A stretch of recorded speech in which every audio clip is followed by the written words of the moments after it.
Hello.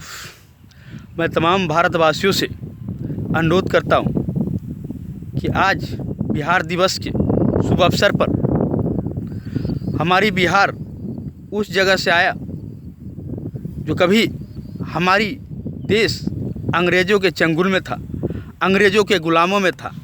उस समय में बिहार का कोई स्थान नहीं था, कोई नाम नहीं था, कोई पहचान नहीं था। उस समय में हमारी बिहार को पहचान दिलाने वाले सच्चिदानंद सिन्हा महाराज, जिसने बिहार का जन्म दिया और दुनिया में अपनी पहचान बनाई। अगर हमें कोई भारत में अगर कोई हमें प्रूफ से जानता है तो एक प्रूफ और है, वो हमारी है बिहारियों होने का, जिसको हमें बिहारियों होने से पूरी दुनिया में हमें जानती है। अगर भारत में जानती है तो बिहारियों होने से, क्योंकि बिहारियों का एक नाम और है, वो बिहारियों का नाम है। अगर हम कहीं के बताते तो ठीक है, लेकिन जहाँ भी बता देते कि हम बिहारी है तो अलग ही नाम हो जाती है, अलग ही पहचान बन जाती है। एक पहचान और है हमारे लिए, वो है बिहारियों होने का। और बिहारी होना अपमान की बात नहीं, सो अभिमान की बात है। बिहारी कहलाना अभिमान की बात है। आप सुने होंगे, कभी आप देखे होंगे, कभी आप लोग जानते होंगे, कभी आप लोग बचपन में पढ़े होंगे कि अगर देश का प्रथम राष्ट्रपति कौन बना, कौन था, कौन रहा, तो नाम आएगा डॉक्टर राजेंद्र प्रसाद, जो बिहार से ही आते थे, बिहार से ही आए थे। आप कभी देखते होंगे किसी पुलिस अधिकारी का बिल्ले पे, बेच पे, कंधा पे, सेना के कंधे पे अशोक स्तंभ लगा दी जाती है। यानी जो देश के जो जिम्मेवारी है वो इन दोनों के ही कंधे पर डाली जाती है। किसकी? एक पुलिस और एक सेना, दोनों को ही कंधे पर देश की जिम्मेवारी डाली जाती है। तो जिसके कंधे पर देश की जिम्मेवारी डाली जाती है वो अशोक स्तंभ, अशोक चक्र हमारे बिहार से ही आए थे। अशोक सम्राट, जिसका आप नाम जानते थे, आप लोग स्वयं जानते होंगे कि अशोक स्तंभ और अशोक सम्राट, उसकी शासन हुकूमत अफ़गानिस्तान तक चलती थी। आप समझ सकते हैं वो व्यक्ति कैसा रहा होगा। आप जानते हैं गौतम बुद्ध बोध गया, जो सारी आप जानते होंगे बोध गया कहाँ है? बिहार में पड़ती है। दुनिया की पहली विश्वविद्यालय नालंदा विश्वविद्यालय, आप जानते होंगे। नालंदा विश्वविद्यालय का इतिहास आप खोजे होंगे तो अलग ही जानते होंगे कि नालंदा विश्वविद्यालय क्या था, क्या रहेगा और क्या होगा आने वाला समय में। पीढ़ी बाई पीढ़ी दर पीढ़ी इस बात को याद रखेंगे कि जब नालंदा विश्वविद्यालय का किताब को जला दिया गया था तो 3 महीने उसको जलने में लगा था। वो समय कैसा रहा होगा, वो समय आप सोच सकते हैं। हमारी शासन में कभी अंग्रेज़ों की शासन में हमारे बिहार का कोई नाम नहीं था। उसी अंग्रेज़ शासन में हमारे बिहार का जन्म हुआ।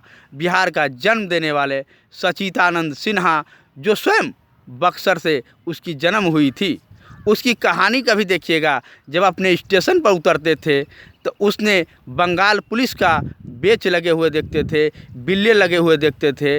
बंगाल के आदमी यहाँ पटना में आकर के, काफ़ी कलकत्ता से आकर के धांधरबाजी चला करते थे, इसीलिए यहाँ की नाम बिहार कर दिया गया। देश की प्रथम राजधानी पटना हुआ करते थे, जिसका पाटलिपुत्र के नाम से जाना जाता था, पाटलीग्राम के नाम से भी जाना जाता है।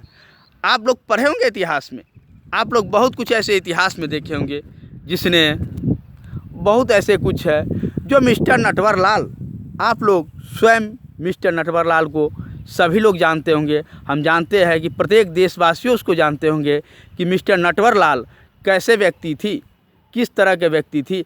ऐसा व्यक्ति हमारे बिहार में हुआ करते थे, जिसने देश तो क्या विदेशों में भी लोगों को ठगने का, अगर कितना भी बड़ा ठग का अगर आज भी नाम आती है तो लोग उसके एक ही नाम से जानते हैं, वो मिस्टर नटवर लाल वही व्यक्ति है जिसने कभी भी देखिए जो बड़े से बड़े व्यक्ति को चूना लगा दिया, जिसने देश के प्रधानमंत्री तक को भी चूना लगा दिया, जिसने आगरा का ताजमहल तक बेच दिया, राष्ट्रपति भवन तक को बेच दिया, संसद भवन तक को बेच दिया, आप समझ सकते हैं, लाल किला तक को भी बेच दिया। बड़े बड़े जेल के दीवार भी उसे नहीं रोक पाए। ऐसे व्यक्ति हमारे बिहार में थे। भले आज दुनिया बिहारियों को गलत नज़र से जानते हैं, लेकिन गलत नज़र से नहीं जाने।